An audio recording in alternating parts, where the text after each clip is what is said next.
invade the earth in the end times, a lot of people are going to take that as, hey, this is the ETs,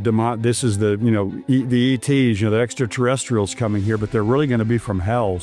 Whenever the two witnesses die, the whole world celebrates. The whole world rejoices. It's the only time rejoicing is mentioned on earth and during the tribulation in the book of Revelation. And so some people have called this, the devil's Christmas. 6.75 billion people on the earth have a smartphone. In real time, they can watch what's happening in Jerusalem, and they can gloat over them and send gifts to one another. And back then, when John wrote that, it would take months or years to get a message around the world. John says, I saw a great white throne and him who sat upon it. And he said, from whose presence the heaven and the earth fled away. So I think that's going to be, I call it uncreation. The last thing lost people are going to see before they stand before the Lord Jesus is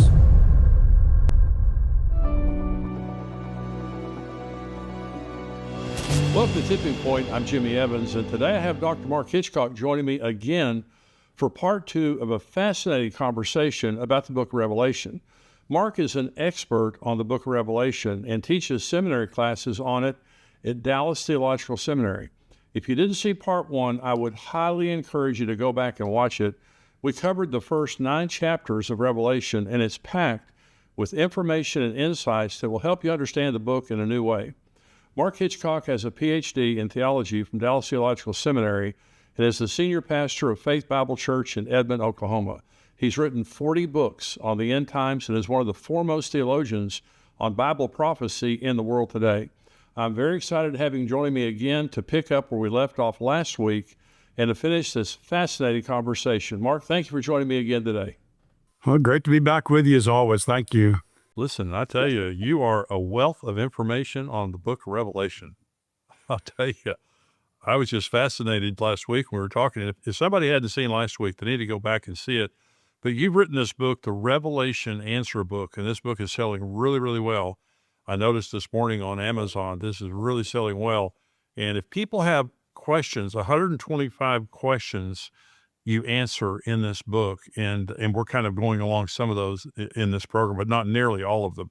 But the Revelation Answer Book is a fantastic book. So we're going to pick up, we almost got finished with chapter 9 last week. And this is an important question because in chapter 9, in verse 16, there's an army of 200 million, okay, that kills a third of mankind. I mean, that's a massive thing.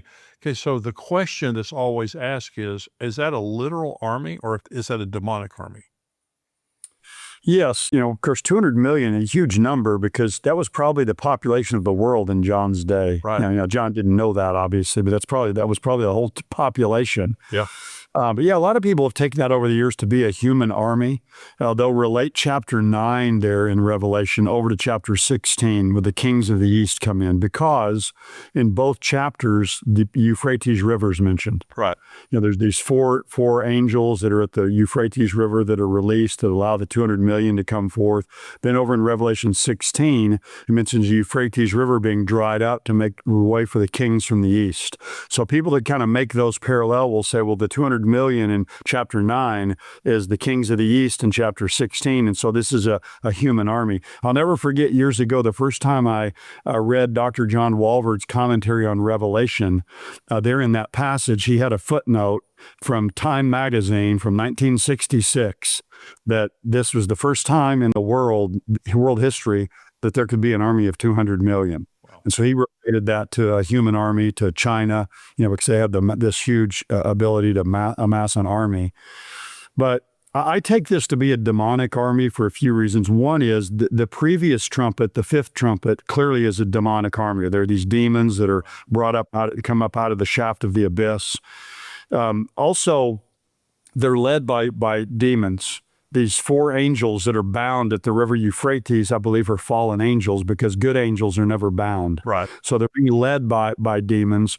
Also, just the way they're described, and it mentions fire and sulfur and brimstone coming out of the mouths of these horses that they're riding. And those words are always associated with hell in the book of Revelation: fire, brimstone, sulfur. So it seems best to me to see that as a demonic invasion of the earth. And that's something that I think is beyond our imagination of having a demonic invasion. It kills a third of the earth. But, I kind of relate that in some ways too today to this whole, UFOs, the UAPs and all that. Everybody thinks that what's happening is, extraterrestrials, but really they're beings that are extra dimensional. That's exactly right. And I think that when these demons come and invade the earth in the end times, a lot of people are going to take that as, hey, this is the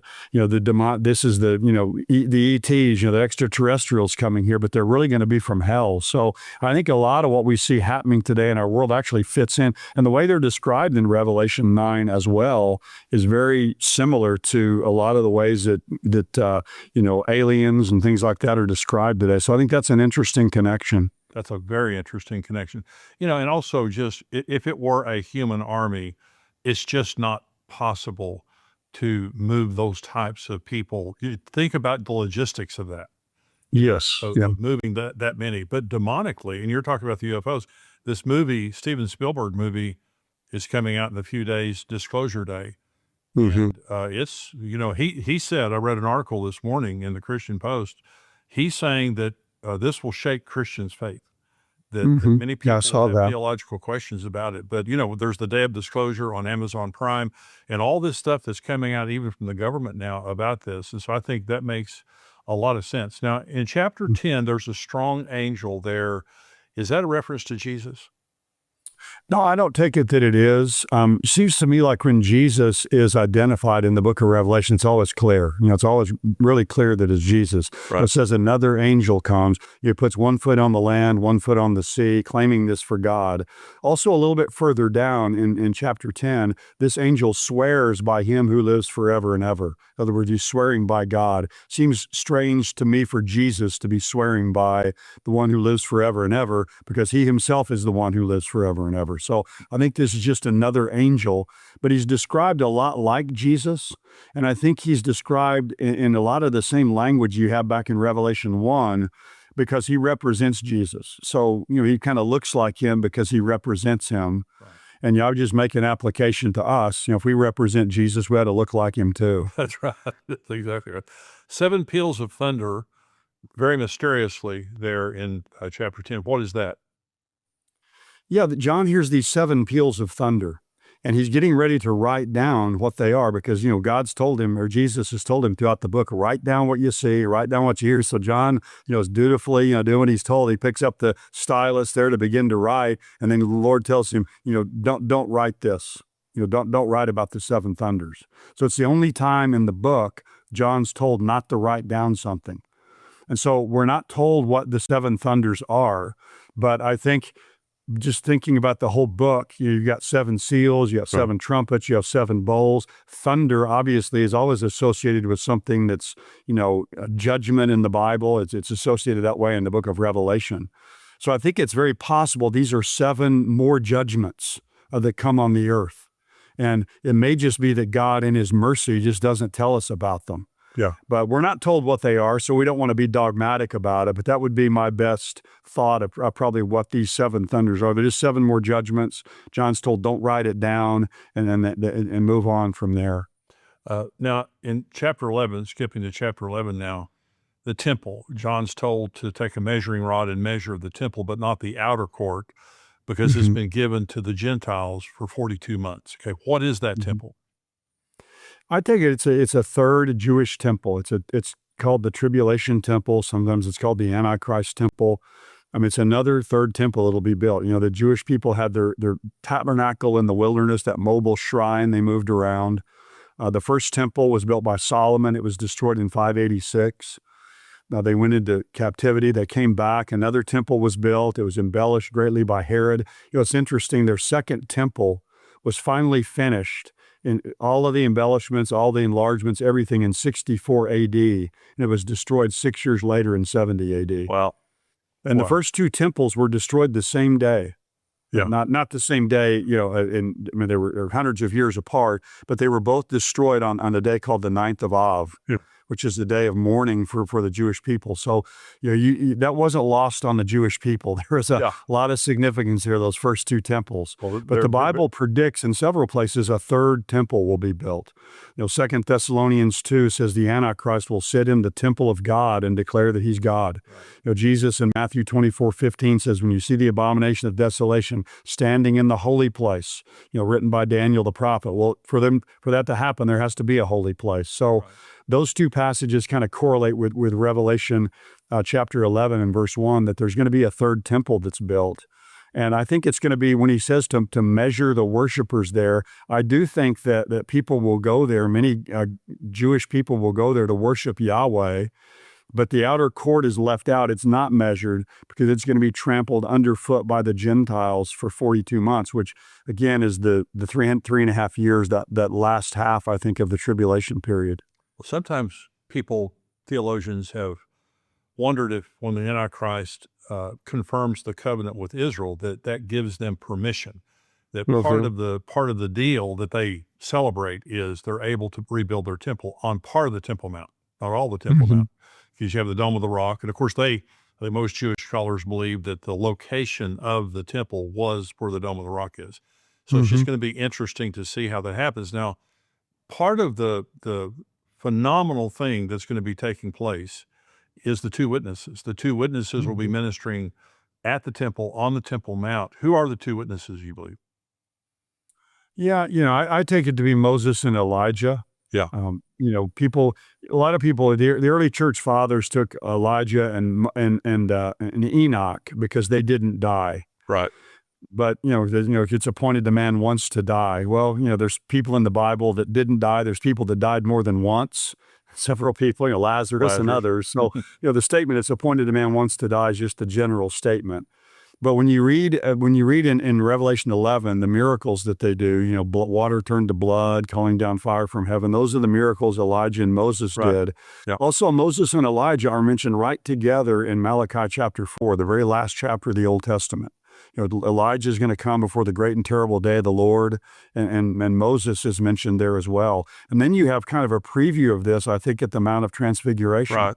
Moses and Elijah appear there with Jesus. And that's really a preview of the second coming, I think, in many ways, that the disciples see. So I think that it makes sense to me that it's Moses, it's Elijah because of the miracles, because of their connection. A lot of people believe they're just two men in the end times that we don't know who they are. In other words, they're not anyone from the past. It's just two future individuals that God will use that will be like Elijah and Moses. That's certainly possible. But I don't see, to me, why it's not Elijah and Moses, because we do have that specific prophecy that Elijah will come before that great and terrible day of the Lord. Yes. So Elijah is coming. Yes. And so if he's coming, then why wouldn't Moses come with him? And they're kind of the representatives. Moses, the law. Elijah is the representative of the prophets. And just think what that will be like for those two men, who lived in, difficult times. Moses faced down Pharaoh, Elijah faced down Ahab and Jezebel. They're two men uniquely qualified to come back, but think what it will be like to come into this new world. And these two men, first of all, they'll be shocked by all the things they see, but these two, old, lawgiver and prophet in that time, it's going to be an amazing time, unlike anything in history. And it'll just be, incredible to see what will happen through their ministry. And no one can kill them for the 3.5 years of their ministry. They're immortal. They're invincible. But then finally, God removes the protection. They're killed. They come back to life. It's one of the more fascinating stories, I think, in all the book of Revelation. It really is. I argued for years that I thought that one of the two witnesses was Enoch. But one of the things that convinced me otherwise was he was not Jewish. He certainly was a prominent figure in the Old Testament. Of course, he was assumed raptured. He wasn't. He never died, but he was not Jewish. That was before Abraham, and so that kind of convinced me that this is going to be two Jewish men. Who certainly, I think it's Moses and Elijah too. Now, what do they do? What is outstanding about the ministry of the two witnesses? Well, they're basically kind of God's two men to kind of face off against Satan's two men. So you've got the beast and the false prophet, and you have, Moses and Elijah. Now, actually, it's interesting there in chapter 11. That's the first time the beast is mentioned in the book of Revelation, the Antichrist. Yeah. The beast is going to come against them, to try to kill them. So, but the Bible just simply says they prophesy for 1,260 days. So these men are prophets of God. Obviously, they'll be proclaiming the gospel. I think they may be two men that God uses to call down the trumpet judgments. Wow. Just as Moses and Aaron, would go into Pharaoh and say, "You'll let my people go." He'd stubbornly refuse. They would say, "Well, here's what's going to happen." And God would use them with their staff to call these judgments down. I think they may be used to do that because they appear in chapter 11 right between the sixth and the seventh trumpet judgments. Right. And whenever the two witnesses die, the whole world celebrates. The whole world rejoices. It's the only time rejoicing is mentioned on earth and during the tribulation in the book of Revelation. Wow. And so some people have called this, the devil's Christmas. Everybody's rejoicing that these men are dead. But why would the whole world be that glad that these men are dead? Because I think, again, they may be these human instruments that calling down these judgments, and they're like, these guys are finally gone. We're rid of these two men. So they're going to have a powerful testimony. I think you'll have them. You'll have the 144,000 that are witnessing on the earth. They're going to do miracles. They're going to call down fire from heaven, turn water to blood. So they're going to be kind of opposing Satan's two men as well. It'll kind of be a showdown between them, but they won't be able to be killed. Yeah. For that period of time, which is God will have supernatural protection on their lives. And I know a lot of people may have heard this before, but I love David Livingstone, the missionary, the Scottish missionary to Africa many years ago. He used to say, "I'm immortal until God's finished with me." And I like that, but it's kind of the same with the two witnesses. It says when they finish the word of their testimony, then God allows the beast to kill them. Yep. But God didn't allow them till they were finished. Right. And so it's always given me comfort. Someday when I'm finished with the word of my testimony, my life will be over. But until then, we're really divinely protected by God. And of course, it doesn't mean we go out and do, foolish, reckless things, but, Right. but God has his hand on us until he's finished with us. Well, it says that when they die, when they're killed by the Antichrist, the inhabitants of the earth gloat over them. And the inhabitants of the earth is an inclusive statement of everybody on earth. And one of the things that is a feature of today's world that didn't exist until very recently, 2007, is 6.75 billion people on the earth have a smartphone where in real time they can watch what's happening in Jerusalem, and they can gloat over them and send gifts to one another. And back then, when John wrote that, it would take months or years to get a message around the world. Sure. And so in real time, it says the inhabitants of the earth are gloating over them and watching what's happening. So it can happen today for the first time in human history. So it's very significant. So the seventh trumpet in chapter 11, a lot of people say that's the last trump. That's the last trump. That's from 1 Thessalonians 4 or 1 Corinthians 15. What do you think about that? The seventh trumpet there is kind of interesting. It's placed right in the middle of the book of Revelation, and really you've kind of reached the end because he says the kingdom of this world has become the kingdom of our Lord and of his Christ, and he'll reign forever and ever. So it's kind of like you've reached the end, but I think the reason it's there, it's right in the middle of the book in chapter 11. God doesn't want us as we're reading the book, reading about all these things that are happening, to forget the ultimate goal. The kingdom's coming. Right. And I think that trumpet there is not the same as the last trumpet that's mentioned in 1 Corinthians 15 of the rapture. First of all, the trumpet in Revelation chapter 11 is a trumpet of judgment. The trumpet that calls us up at the rapture is a trumpet of grace. That's right. Also, it's the trumpet it's an angel is blowing that trumpet in chapter 15 of 1 Corinthians. It's the trumpet of God. Yeah. And so there, people say, well, they're both last trumpets. Well, but there could be a last trumpet for one event and a last trumpet for another event. The last trumpet in 1 Corinthians 15 is the last trumpet of the church age. The last trumpet in Revelation chapter 11 is the last trumpet that's blown to signal the end of the tribulation. Now, I think the last trumpet there, the seventh trumpet, contains the seven bowls. So right. We've really reached the end in the sense that the seventh trumpet contains the seven bowls, so we're at the end, but there's still more to come after that. But those who try to equate, the last trumpet there with the trumpet in 1 Corinthians 15, a lot of times those are people who hold the mid-tribulation view. They'll try to argue that the rapture is happening right there. But I think the things that are stated about those two different trumpets are just too different for them to be equated with one another. Well, Jesus can come at any time, and his return is imminent. The rapture is imminent. But the Feast of Trumpets is an unfulfilled feast. There are 3 unfulfilled feasts, and it's a 2-day feast. It's called the Day That No One Knows. But in the Feast of Trumpets, they blow the trumpet 100 times, the shofar 100 times. But the loudest and the longest is the last trumpet sound. And so it's called the last trump. So there is another reference scripturally to the last trump, which I believe also is the rapture of the church. Now let's start skipping through here pretty quick. Revelation 13, you have the beast coming out of the sea. Is that an empire? Is that an individual? What is that? Well, I think it's both, really. The way the beast is described, he's described the same as the beast in Daniel chapter 7. He looks back to Daniel 7. Now, it's interesting. In Daniel, in Daniel 7, you have a lion and a bear and a leopard. In Revelation 13, John sees a leopard, a bear, and a lion, because John's looking at it, seeing it forward, and John's looking at it backward. But we know that those were empires, but each one of those empires as well were led by individuals. In Daniel chapter 2, you have Nebuchadnezzar's the head of gold, and he says, "You are the head of gold." Yeah. So it was the empire, it was the Babylonian empire, but it was Nebuchadnezzar as the head of that. Right. So I think the beast, there's an empire, it's that final great empire, but it's clearly an individual, because it talks about one of his heads that's mortally wounded and he comes back to life. So there are all kinds of personal pronouns that are used throughout chapter 13 to indicate it's an empire, but it's also the leader of that empire, the man who's running that in the end times. You believe he's a Jew or a Gentile? I think he's a Gentile because it says he comes up out of the sea. And in Revelation 17:15, the sea, there's a picture of the nations. Also, if you go back to the Old Testament, there's really only one person who's clearly stated to be a type or a prototype, a picture of the coming Antichrist, and that's Antiochus Epiphanes. Right. Antiochus the fourth, the Syrian king. And of course, he was a Gentile.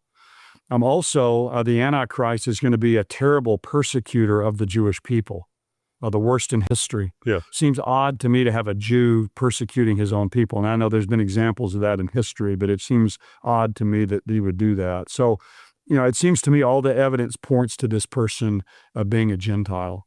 Yeah. What do you think the mark of the beast is? 666. Well, I think it could be something just as simple as a tattoo or some etching that people have on their right hand or forehead. We know that the Antichrist is going to use all the technology that's available today, which is just, mushrooming and accelerating at an unbelievable rate. You're going to use all of that technology to surveil people, to know where people are, to control people's lives. And so all those things are kind of surrounding this control machine of the Antichrist. But the mark of the beast itself, the word charagma that's used there, that's the word for mark, simply means a tattoo or an etching or something like that in the way it's stated in Greek, the Greek language. So it could be just something as an etching or a marking on the right hand or forehead. But I think 666 will be the numerical value of the Antichrist name. Right. Because it says 666, it's the number of a man, it's the number of his name. And so I think in what's called gematria is where letters of the alphabet have numerical value. So you can take letters in someone's name, add up the numerical value of those letters, and you get a number. And John says there in Revelation 16, verse 18, here's the one who has wisdom. You can calculate the number. So I think when the end times come and the Antichrist comes on the scene, people will be able to calculate and know that this is the Antichrist. And by taking 666 on the right hand of the forehead, people are literally taking the name of the Antichrist on them. Right. So they're pledging allegiance to him. Yeah. And it's a loyalty oath, if you will, to the Antichrist. And that's why I think that in chapter 14, it says those who take the mark are doomed. Again, those who willingly take it, you might have a child or someone, but adults who willingly take it are doomed because they're literally taking his name and swearing their allegiance to him. And so it's going to be a time, unlike any time in history, right, when people are going to have a clear choice. Either it's Christ or it's the Antichrist. And if they take Antichrist, they're going to take his mark, and that's going to be the global passport for commerce and for trade, to be part of the world economy. And so that's going to be a time unlike any other time in human history.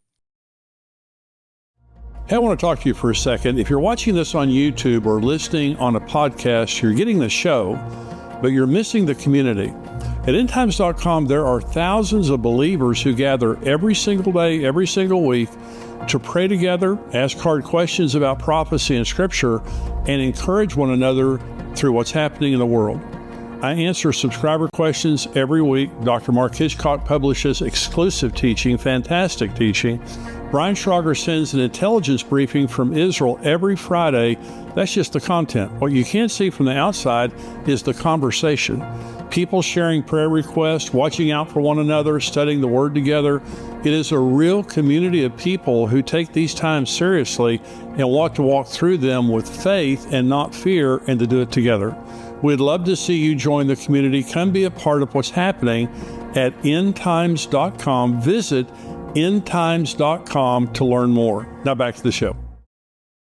Well, you've done shows on AI, and for the first time in human history, we have the beast system being built right before our eyes. And these data centers that are going in around the world, all around the world, and of course, quantum AI is now an emerging technology. Quantum AI is dramatically faster than the AI of today. And what it takes days or hours for AI to do, quantum can do it instantly. And so in just a couple of years, it'll be commercially widespread. And so the beast system, I mean, the ability to surveil in real time and to control commerce real time is here. It's emerging. Do you believe that? It is. Yes, it's here. It's going to somehow get concentrated into one person's hands. I've wondered myself, again, this is just, some speculation, but if the Antichrist is to come along at some point in time and he's able to harness some, used the word quantum a moment ago, quantum leap in this technology where he has, it available to him and has access to it that other people don't have, that he can just kind of swamp the world with his greater technology. Because you think if you can get somehow a step or several steps ahead of everybody else in this, you can control everything. Absolutely. There's you're talking about it with AI, with Anthropic, they have this, Claude mythos that they've come up with. They themselves are scared of what it can do. That's right. Because it can hack into any system anywhere, and they've let it out to a few of the major players for them to use it to find out the weaknesses before they release it. So these are the people that have created it, and they haven't even let it out there yet because they realize what it could do. Well, again, what if the Antichrist and some scientists or whatever working for him, and they come up with some major leap in this? They're not going to hold it back. They're going to take it out there and allow them to take over. So somehow he's going to have to have a control of some of this that other people don't have, that enables him to just seize control of the whole world. So let's go to the bowl judgments. When will the bowl judgments, we've talked about the seal judgments and now the trumpet judgments, the bowl judgments are at the end of the tribulation, you believe that? Right. They're right at the very end, I think. With the seals and the trumpets, there's a 4+3 pattern. You have the first four seals or 4 horsemen, and you have the last 3. Same thing with the trumpets. You have 4, and then you have 3. Also with the seals and the trumpets, between the 6th one and the 7th one, there's an interlude or an intermission where there's information filled in. When you get to the bowls, there's no 4+3. It's just straight through, and there's no gap or intermission between the 6th and 7th.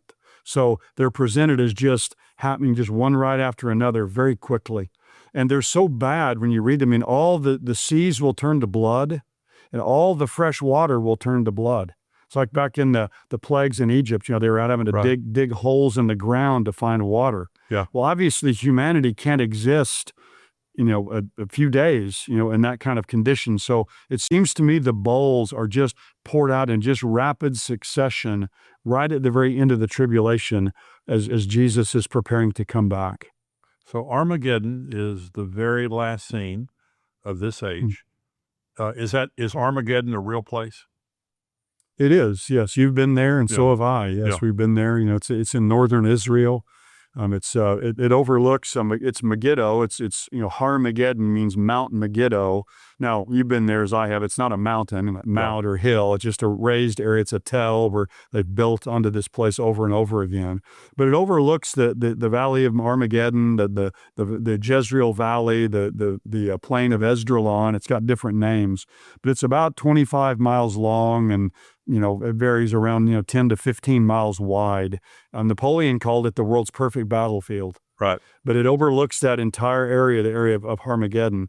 And I take Armageddon to be literal. A lot of people take some of these names in Revelation, they try to make them symbolic or spiritualize them. But if you go back to the very beginning of the book, John is on the island of Patmos. Well, Patmos means Patmos. And you look at the 7 letters to the 7 churches, it's Ephesus and Smyrna. Those are literal places. Right. And so, I take it, we have a pattern in the book. These places are literal. So it's a literal place in northern Israel. And I take it it's the place where the armies of the Antichrist will gather. But the war itself will be spread out over the whole land.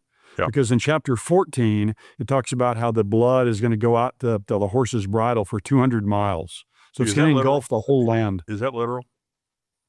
I take it it's an image. That's an image. He's just said before that, he says that he's going to put these armies into the winepress of the great wrath of God Almighty.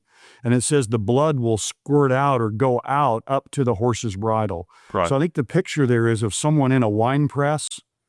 Wine presses are, a couple feet off the ground, maybe 2 or 3 feet off the ground. They put the grapes in there and people would stomp on those.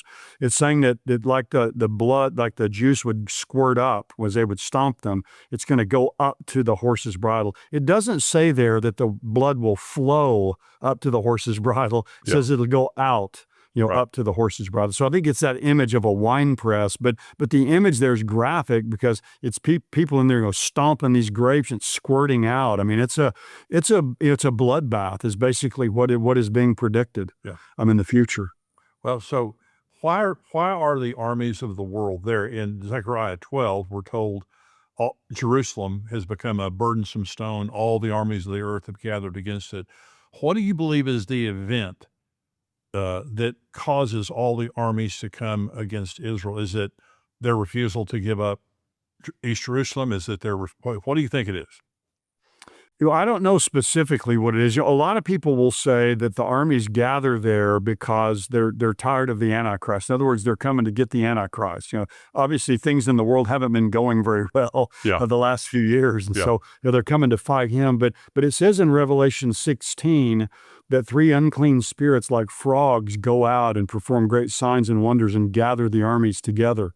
And these unclean spirits come out of the mouth of Satan and the Antichrist and the false prophet.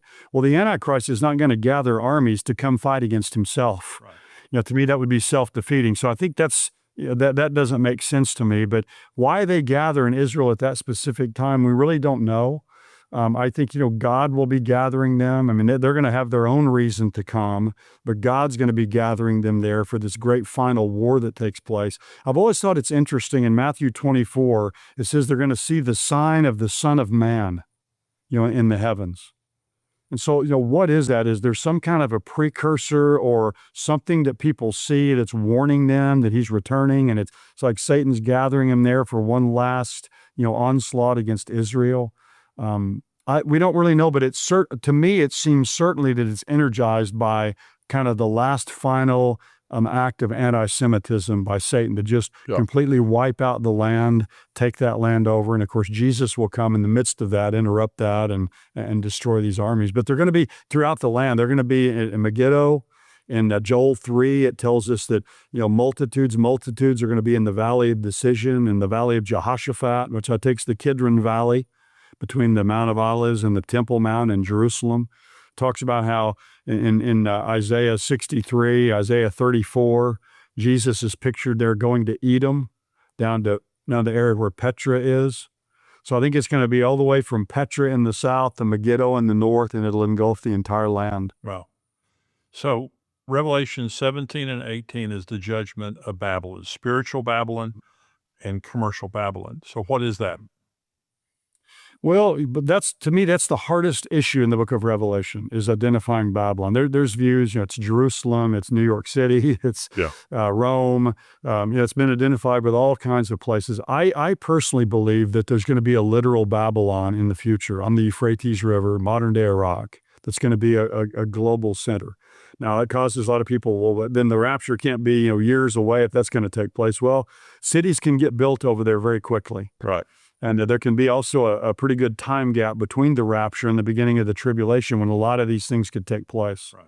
But you've got Babylon is the first place where man rebelled against God after the flood, Genesis 10 and 11. The whole world was gathered and under the rule of one man named Nimrod. And God scattered people over the face of the earth. We've gone through, tribalism to nationalism, now to globalism. I think it's coming back to Babel again in the end. Yeah. And there's something mysterious. Babylon is man's city. Now you have Babylon in 17 and 18, then 21 and 22, you have the New Jerusalem. That's Right. God's city. Right. So it's the whole Bible is kind of a tale of two cities. Right. So I believe there's going to be a literal, rebuilt, revived Babylon, a Babylon 2.0 in the end times that will be revived. It'll be first early in the tribulation, the city of Babylon, it says the woman's going to ride the beast, will kind of control the Antichrist. But at some point he gets tired of that, throws the woman off. He takes control of this Babylon system. And so Babylon, I think, is a city. It's certainly a city because Revelation 17:18 says it's the city that rules over the kings of the earth. Right. But it's also the system that goes with that city, Right. like we see back in Genesis 10 and 11. So it's the great, I would call it the great religious, political, economic system that's in the world in the end times. It's going to ultimately in 1 hour, the Bible says it's going to come crashing down and the world's going to just mourn over and lament the destruction of this great city. So Revelation 19, we see the bride of Christ, the wife of Jesus, and the second coming. And so when is the marriage supper of the Lamb? Is it during the tribulation? Well, the marriage, there's the marriage, the church is joined to Christ, which, by the way, it's important to note in Revelation 19, before Jesus returns to the earth, beginning in Revelation 19:11, the bride is in heaven being married to Christ. That's right. Well, that means we have to have been caught up there sometime before that. Right. So that pretty much, negates the idea of a post-tribulation rapture. Right.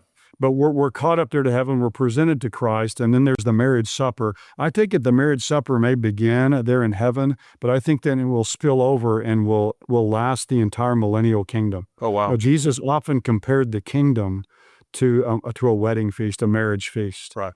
And so it says there that, blessed are those who are invited to the marriage supper of the Lamb. And I think those who are invited will be the tribulation saints, the Old Testament saints who are resurrected. They'll be the guests there. But we will be there as the bride, and Jesus is the bridegroom. So I think the whole millennium will be the great marriage supper of the Lamb. It's interesting as well, Jesus, his very first miracle he performed was at a wedding. And I think he was announcing there at that point in time at Cana, I'm the Messiah. I'm the one who's going to bring the marriage feast, the ultimate marriage feast. I'm going to bring the kingdom. So tribulation saints, we know Revelation 20 tells us that they're raptured, they're resurrected, and they rule and reign with Christ for 1,000 years. Are tribulation saints raptured? Are they resurrected? Are they become a part of the bride of Christ? I don't take it they become part of the bride. I think the bride is distinct. I think the bride is church age believers from Pentecost to the rapture. We're the bride, the church. In the Old Testament, Israel is called the wife of Yahweh. She's the wife of Yahweh. These will be the guests that will be invited there, these tribulation saints. No one's going to feel second class. It's like, oh, I'm not part of the bride, or I'm not part, everyone will be there. But I think they'll be the guests invited to come and participate in this great marriage feast. So Jesus returns physically in Revelation 19. We're with him. Zechariah 14 is an absolute parallel to Revelation 19, the second coming. And so Jesus comes, we come with him, he throws the Antichrist and the false prophet alive into the lake of fire. He binds up Satan for 1,000 years. And then you have the millennial kingdom. What happens during the millennium? Well, the millennium, first of all, as you just mentioned, it's going to be a time when Satan's bound. So that's going to be very unique in history. I mean, you just like it was in the garden, Satan won't be there during that period of time. And it doesn't say that the demons are bound, but I think that's implied. Satan's bound, these demons are bound as well. So they won't be active upon the earth. But it's going to be paradise restored upon the earth. Now, it won't be 100% perfect because there will be people that'll live through the tribulation period and go into the millennial reign in their human bodies. Right. Now, they'll all be believers, but they'll have children and grandchildren and great-grandchildren, and some of them won't accept Christ. Right. They won't bow the knee to him. Now, they won't be outwardly rebelling because it says Jesus is going to rule with a rod of iron. So they may harbor resentment down in their heart, but there won't be outward rebellion or riots or things like that taking place. But the two main characteristics, really, of the millennium that I see in the Bible are the two things that all politicians always promise: peace and prosperity. Right. Yeah. So that's what people want. We want peace and we want prosperity. And there are a lot of other wonderful, beautiful features and characteristics of the millennium, but those will be the two chief ones. There'll be no more war. There's no more fighting, no more bloodshed. Think of what that'll be like. I tell you. And there's going to be unbelievable prosperity. In the book of Amos, it talks about the world's going to be so prosperous that when someone's out there sowing, the reaper is going to be right behind them. I mean, it's just, the world's going to prosper in ways that we can't even imagine. So those are the two, I think, kind of primary characteristics of that period of time. But Christ ruling and reigning in Jerusalem, sitting on David's throne. The whole world is going to be in submission, at least outward submission to him during that time. And so it's going to be the world that we've always wanted. Yeah. And it's kind of like, God put the first Adam here, Adam, to take dominion and rule over the earth. Jesus, the last Adam, is going to come and do what the first Adam didn't do. That's right. He's going to fulfill God's purpose for this world as he rules and reigns over it and takes dominion over it. And we will rule and reign with him.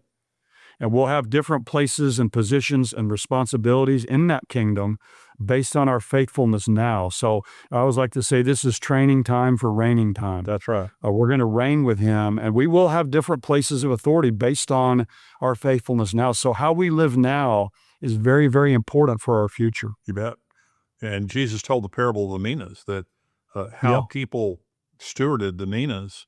When the master returned, he said, "You were faithful with 10 minas. I'm going to make you ruler over 10 cities." Mm-hmm. And so we will have governmental authority in the world, ruling and reigning with Jesus. At the end of the millennium, Satan is released from the bottomless pit. He goes to Gog, Magog, four corners of the world, leads a rebellion against Jesus. That doesn't mean everybody rebels. It just means there's a bunch that do. And so Gog and Magog is not a reference now to Ezekiel 38 and 39, right?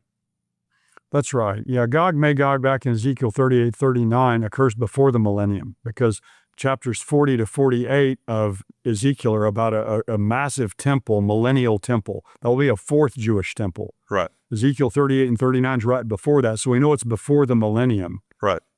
People place it different places, in the tribulation or before, but it's before that period of time. This is at the end of the millennium that Gog and Magog is mentioned. But I think the reason he says Gog and Magog is it's kind of just a shorthand way of saying this is going to be an invasion of Jerusalem. It says they're going to come against the beloved city there in Revelation 20. They're going to be wiped out by God. In other words, this is going to be another Gog and Magog. So it's kind of just a shorthand way to say this is going to be the same pattern as what happened back then with Gog and Magog. Yeah. Ezekiel 38 and 39, very specific nations in a region. And it says in Revelation 20, four corners of the world. So this is a global invasion. And so, this is something that a lot of people, there are a lot of believers that are amillennial.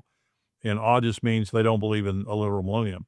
6 times in Revelation 20, we're told that the millennium is 1,000 years long. So this is 1,000-year rule of Christ, and it's going to be absolutely fantastic. At the end of that, once Jesus destroys all the armies that come against him, in Revelation 20, there's the great white throne judgment. Talk about that.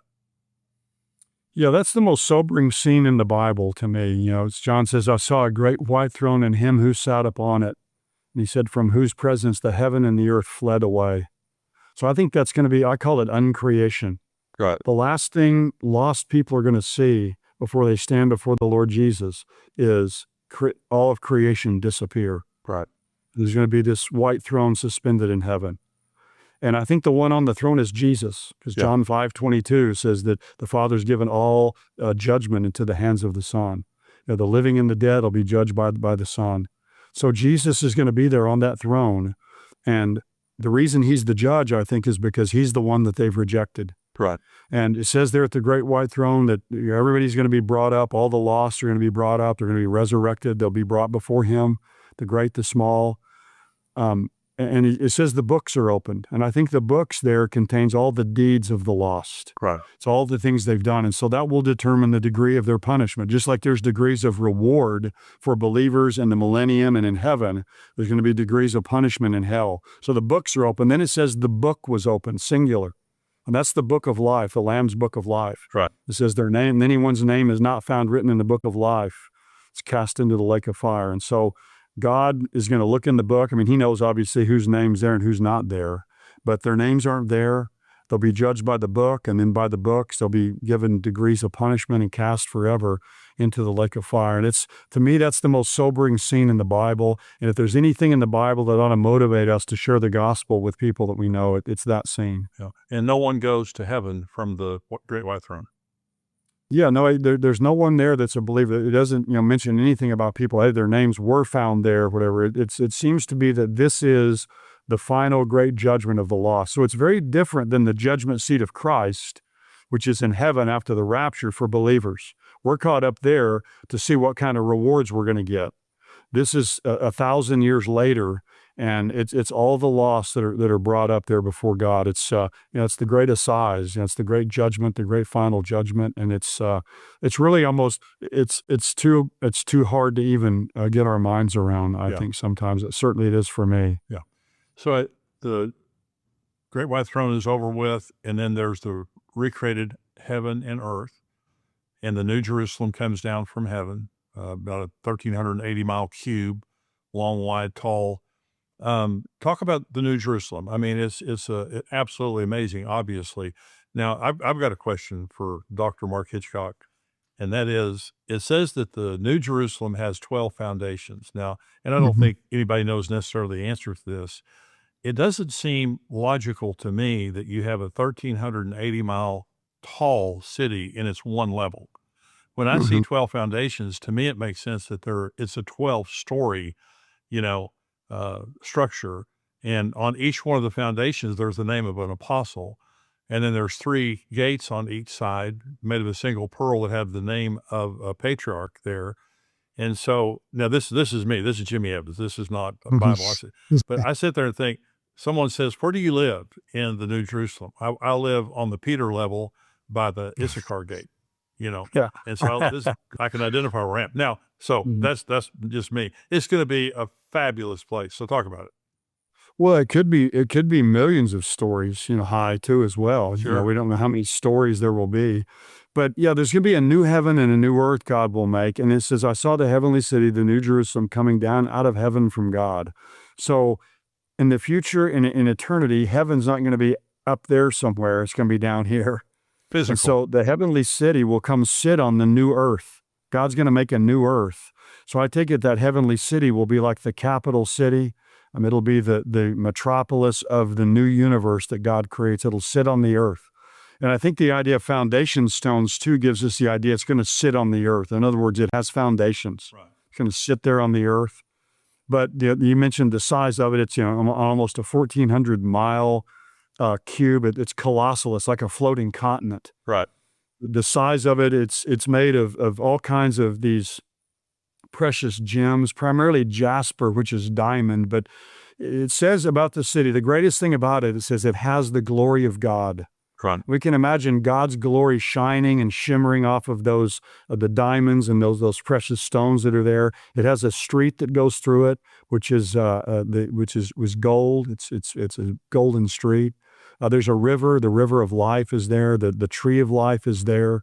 You mentioned already the 12 foundation stones, the 12 gates of the city. The gates are never closed. And one of the most astounding statements about it is it says that the Lamb is the lamp of the new creation. Right. So Jesus himself, there's no sun or moon. He has all the lumens that are necessary Wow. to light up this entire creation. So think about what Jesus was like on the Mount of Transfiguration. Right. But the light that will emanate from our Lord Jesus. It's like when you get ready to go on a trip, you want to know as much about the place you're going to travel to as you can. Yeah. And it's kind of, I look at Revelation 21 and 22, it's kind of like the travel guide or travel brochure for heaven. And you never really know what the place is like till you really get there. Right. But it's tantalizing. It's teasing you to tell you how wonderful this place is. And there's no way in this life we can ever begin to imagine what it will be like. But the most important thing to me when I think about it is God will be there. Yes. The infinite, eternal, majestic God, he will be there. And because sometimes people are a little bit afraid of eternity and heaven and all of that. It can almost overwhelm people. But what I comfort myself with is God will be there. That's right. My Father will be there. And with him being there, it's going to be satisfying beyond anything we can imagine for all eternity. It's a physical place, and we will be in physical bodies, eternal physical bodies.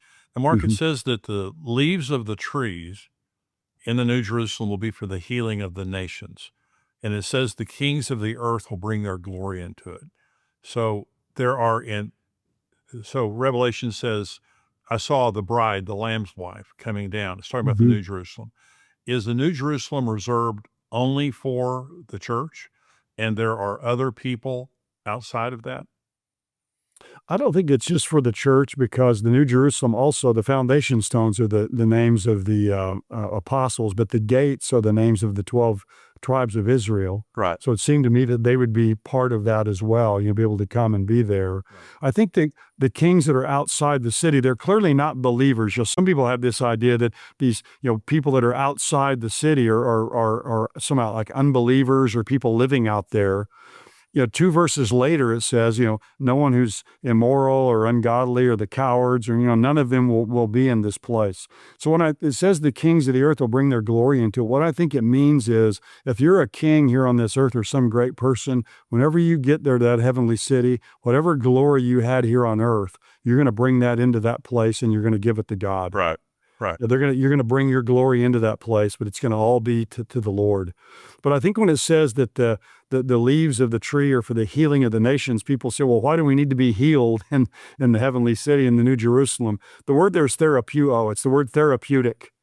And so the leaves are for the therapy of the nations. Some people have said this may be like some kind of a super vitamin that we eat of the tree, and it's what sustains us then, for all eternity. So the leaves there are for the therapy, or they're life-giving to us for all of eternity. That's why God put Adam and Eve out of the garden, because if they would have continued to eat from the tree of life, they would have lived forever in separation from God.